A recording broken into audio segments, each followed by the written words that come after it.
breakout film, but it was pretty well received, I think. Slipping my mind. I'll Google it. Yeah, and Rhino Season, I think, was in Toronto as well. Yeah. I think that was the first. I didn't see the film there, but I saw that it was playing. Yeah. So, anyways. So how did you come up with the idea of this film? The Land of Ebb. Do you live in Hawaii? I live in Hawaii. I've lived in Hawaii for about 10 years. Why Hawaii? I mean, so that from the That's a fact that it's question. beautiful weather. And I'm obviously not spectacular. Hawaiian. You're not Hawaiian. There's a small group of filmmakers there. There's a small university, in fact, and I help run a film class, a film course. And out of that film course have come, a lot of the people that are now sort of there full time, work on each other's films. So we work on a lot of short film projects, and then we've done a few features now. So yeah, I mean it's the people. That's why I'm in Hawaii, and it's been creatively. My co-writer, who I'm right now working on developing a few different projects with, he's there now, full time, and my DP, Josh Harnsworth, the guy who DP'd Land of Ebb, he's coming back. So it actually, I don't know. For me, even though I'm originally from Southern California, it seems kind of odd to move from Southern Cal to Hawaii to start making films. But for me, it's worked out really well. How did you come up with the idea of the film Land of Ebb? Actually, in the Marshallese, in their folklore and their oral, story tradition, it's kind of their paradise. So it's basically a place talked about in many of their stories that people go to, and they don't go hungry. Everything's provided for, and it's this place that under the water. Basically, that's Ebb.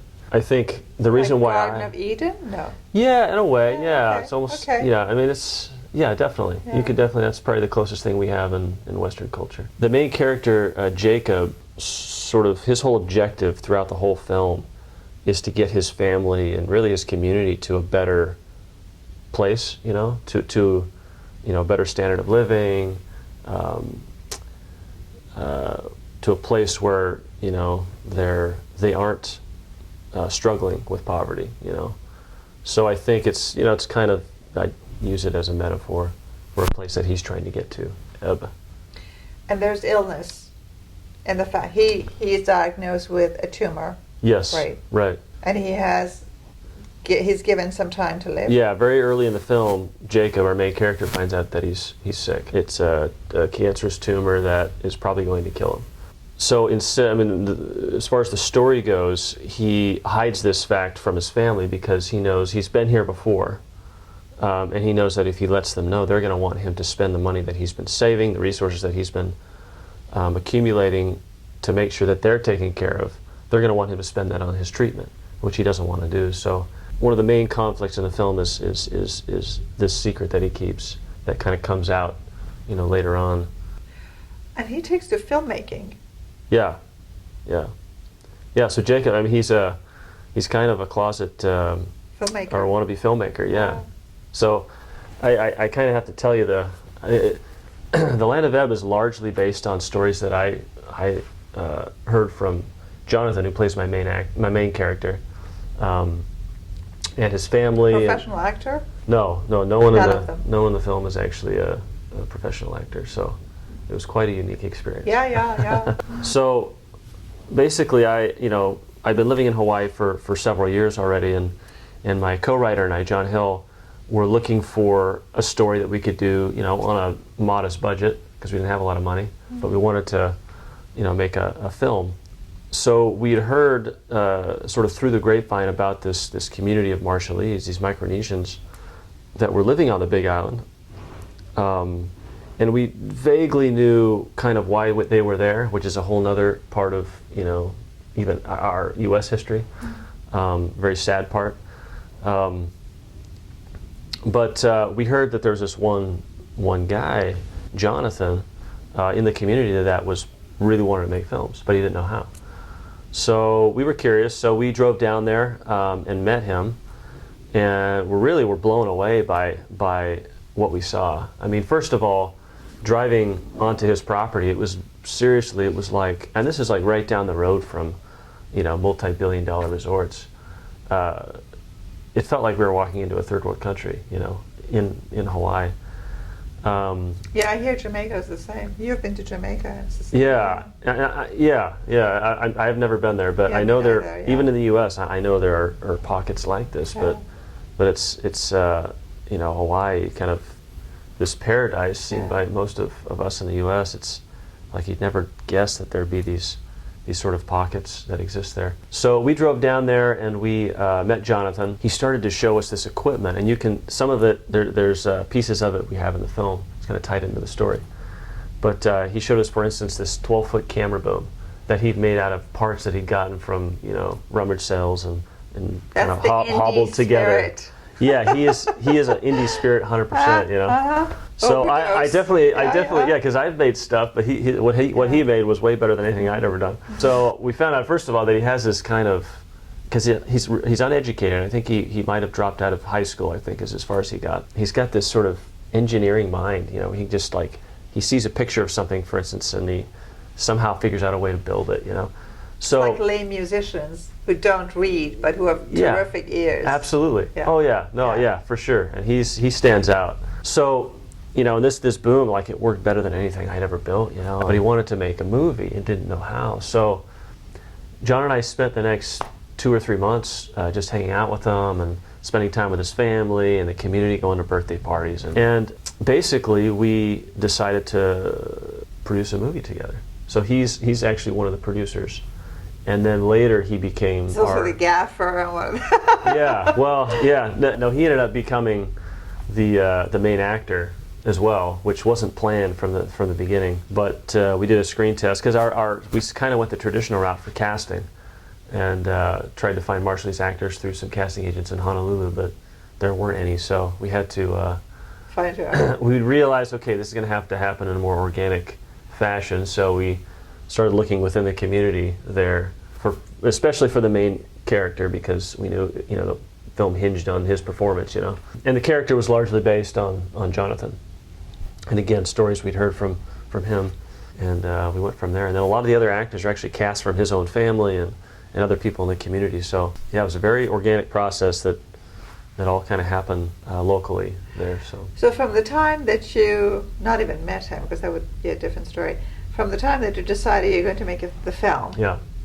sort of the conception through pre-production until you started to film, how long was that? Let's see, we met him in July Of of 2009. Oh. And then we started filming in, I believe it was February 2010. So when you met him, you said, that's the guy, we just want to work with him. Yeah. Okay. Well, then- it was the connection. It was, okay, Yeah. this guy wants to make a film, so we know we could, because it's the Marshallese community there is very closed. So there's no way we really could have had access, because we Unless used their there's- locations, you know, we used their, so first of all, we had to see if this was a story that we wanted to tell and be a part of. And then when we kind of agreed that it was, then we had to, you know, figure out a way to make it happen. So Jonathan was really, when he agreed, that's what kind of gave us access to everything that we had to make the film. I mean, it really was a true partnership between us, the community that we were a part of, and Jonathan and the Marshallese community. This reminds me of a documentary that I saw in Berlin last year called VHS. Mm. It was recently done in the past 3 or 4 years, about a small village in Tunisia, Mm. like a tiny village. And there was one main character who wanted to be a filmmaker. Mm. And he had a friend who had videotapes, like video recorders, video cassettes. So they would make films. They would do remake of Tarzan and Cool. gangster Al Pacino movies, Yeah. and so they would cast all the local thugs as gangsters, Right. and they would really behave themselves. And it was documentary. It was real. This entire village got a buzz out. I mean, they were all unemployed, just disastrous economic situation. Right. But they just got a buzz out of making these mini 12-minute Yeah. action films, and Yeah. it was one of the most inspiring films about filmmaking that I've ever seen. What was that called? VHS. Okay, I'm gonna have to check that I out. mean, it's a Tunisian That sounds very little similar, yeah. docu that you would. but it's hilarious. Yeah. It's so funny. People like really into it, and Yeah. there were screenings. They would show Right. screenings Oh, I'm in sure the they loved it. local tea store, like the tea shop. Yeah. And in terms of, and then there would be internal fights on about whose name was to appear. Credit lines. Not just the film, but in the poster. Oh, and there were gotcha, like yeah. major issues, like why wasn't my name? And then there was a grandmother whose grandson was a junkie, and she had to do something, have some kind of income to feed his habit. So she was the grandmother in every single film. It was Gotcha. absolutely brilliant. So this kind of reminds me. Oh, yeah. So if you can get your hands on it, good luck. Yeah. You get a real kick out of it. Yeah, that sounds fun.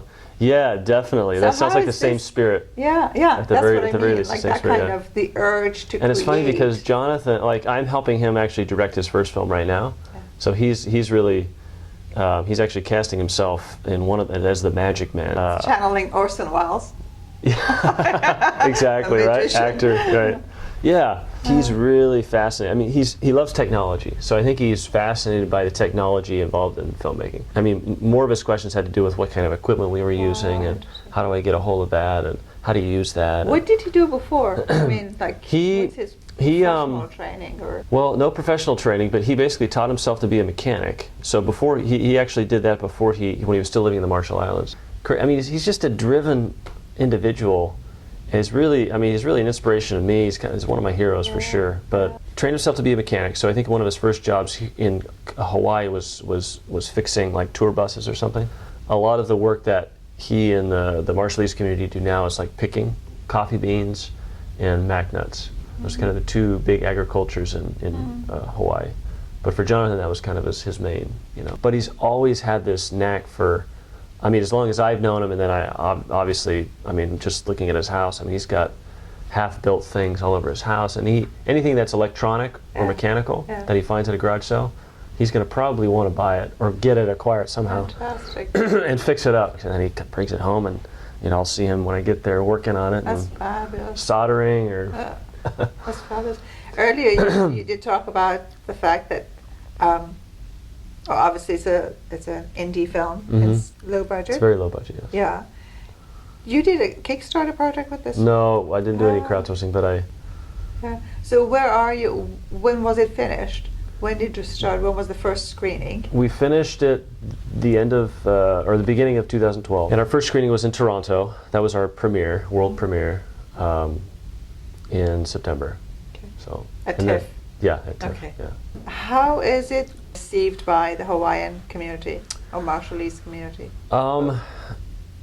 Our first screening, I did a cast and crew screening, and it was really interesting to screen it to.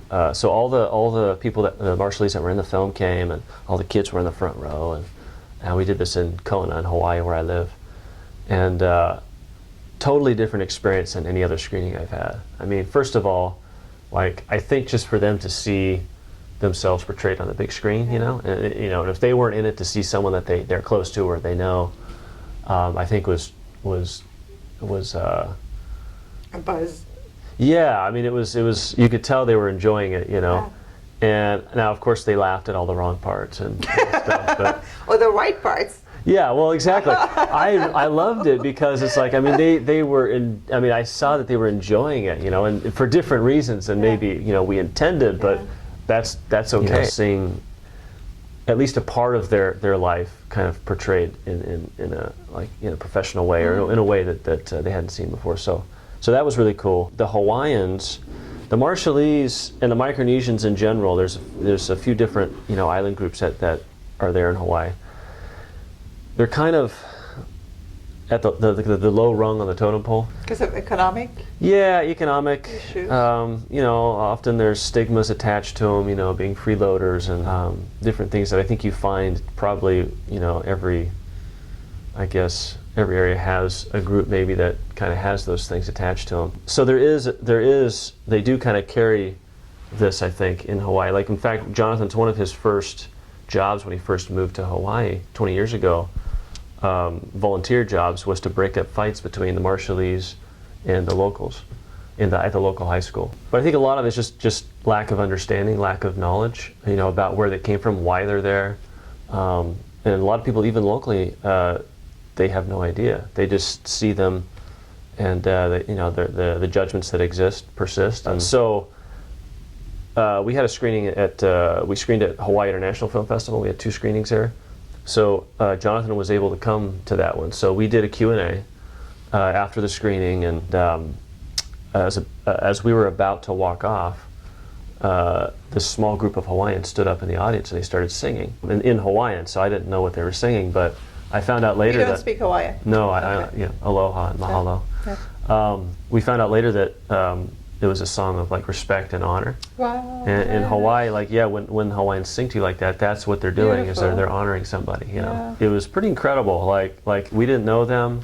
It was very random. It was right in the middle of the right at the end of the Q&A in front of Wow, everyone. beautiful. So for one, I think for me it was confirmation that okay, this film has potential to bring some understanding to the situation, at least here locally for him. Power of filmmaking. Yeah, I mean, it was so that was really cool. Really Yeah, cool it really to see. is, yeah. In general, I think the reception has been really good. I think it. We've shown it we've had a few other sort of screenings in Honolulu, and then we did one at a high school near where I live. Yeah, I think it's been very well received so far. To make it more available. So, So you're looking for distributors? looking for distributors at the moment. Yeah. Looking for distributors. Hint, hint. Yes. Yes. Do you have a seller? No, I'm learning as I Just go. warming up, yeah. Yeah. This is your first feature. Yes, right. Okay. We have educational distribution, so it is going to be streaming. It will be distributed to universities, but commercial distribution, we're still. Maybe you should contact Alexander Payne's The Descendants. Who distributed that? Do you That's a good remember? question. I don't know. How That's was a it good idea. perceived in Hawaii? I mean, it The wasn't film? really about Hawaiians, was it? It was No. just set in Hawaii. Yeah, right. Oh, there you go. You just never know. I actually heard him talk about it in London. Who, Alexander Payne? Yeah. Oh, yeah. It's very intelligent, very. Oh, yeah. But, that was one of the first films about since Hawaii Elvis. since Elvis films, or the Hawaiian Elvis series, don't which know. I happen to love. But yes, we'll revisit those sometime. right, exactly. Yeah, that I think really portrayed Hawaii. I think I I felt it didn't. was pretty honest Oh, okay. portrayal. Of a particular of the. Yeah, I mean it's still white a lot people. about white people. Yeah, Yeah. but the way, yeah, exactly. It was definitely just one segment of Hawaiian society, but it felt authentic to me, Nice. And I don't live on Oahu. Yeah, that yeah. took place on Oahu, but still room for more. Yeah, I would think so. I mean, Hawaii is like our concept of Garden of Eden, which is probably why they sure. had to construct their own. Right. Because if you live somewhere, it's Right. not good This enough. isn't So they Garden have of Eden. land Wait of a second. Yeah, right, exactly. exactly. So they had to construct. Frank lives on Nantucket. I am there quite a lot. And everyone who visits thinks, "Oh, it's just so lovely," and you think, "Really? You don't live there, that's why." It's lovely, but not all lovely. Huh? Yeah, Yes. exactly. Yeah, yeah. So, what is your next project? Well, it's still in very early stages of development. So no we're putting. hints. Well, yeah, we're Film, putting the feature, story together. docu. It's going to be a feature. Okay. It will take place on the Big Island of Hawaii. The era where it's going to take place in is like the 1830s, 1840s. So it's a period. Wow, very cool. There was a lot happening then. The missionaries had just come over like 15 years prior. You had the whalers that were having a very huge influence on the society there. Another element that I haven't really seen much of at all is the Hawaiian cowboys. They were really exist. Paniolos, and they were just starting. Like basically, there were bull hunters because there was a huge cow and bull really infestation. I mean, there was 25,000 wild cows and bulls roaming the Big Island of Hawaii up around the volcanoes. So basically, the king was like, "We need to do something about this." There were bull hunters, but it wasn't that efficient. So he brought over Mexicans from California to teach the locals how to rope cattle. So that started the Paniolo or Hawaiian cowboy tradition. So we've got these characters, I think, that are in these different sort of slices of Hawaiian society at that point that we're trying to pull together into a narrative. So I think it has a lot of potential to be really interesting and something that most people maybe haven't seen before. So No, or heard of before. yeah. I'm telling you, there's a lot of room, a lot of stories that in fact you probably find stories everywhere. I believe there's stories everywhere you Yeah, go. absolutely, That yeah. that Yes, you know yes. can be very interesting. Yes. But Hawaii is where I live right now, so that's where I'm looking. So that's one of the projects I'm working on. Very cool. My first encounter with the culture of Hawaii from the linguistics perspective was with a friend. His name is Oiwi Parker. Actually, I'm going to send this to you. He's a linguist at Oxford whom I met. I don't know if he was working as a doctorate or graduate degrees on Hawaiian languages. His last name's Parker? Yeah, Oh. he's half Hawaiian, but he's quite immersed in the culture. Okay. Um, Parker is he was one of the first and biggest. Parker Ranch was actually the biggest or second largest cattle ranch in the U.S. Privately owned cattle ranch in the U.S. So Parker, that so name. I'll ask Oiwi if he's I wouldn't be related. surprised if he wasn't related to the I'll ask him. Parker family, Okay. whatever. Anyway, it's an interesting language. I'll so. connect you through Facebook. Okay, sounds good. Great. Great to meet you. Yeah. Thank you so much for your time. Yes. Best of luck with the project. Thank you. Good stuff. And I'll send you the link. Do you have a card? I do. Yeah. I'll give you. Oh. Woo!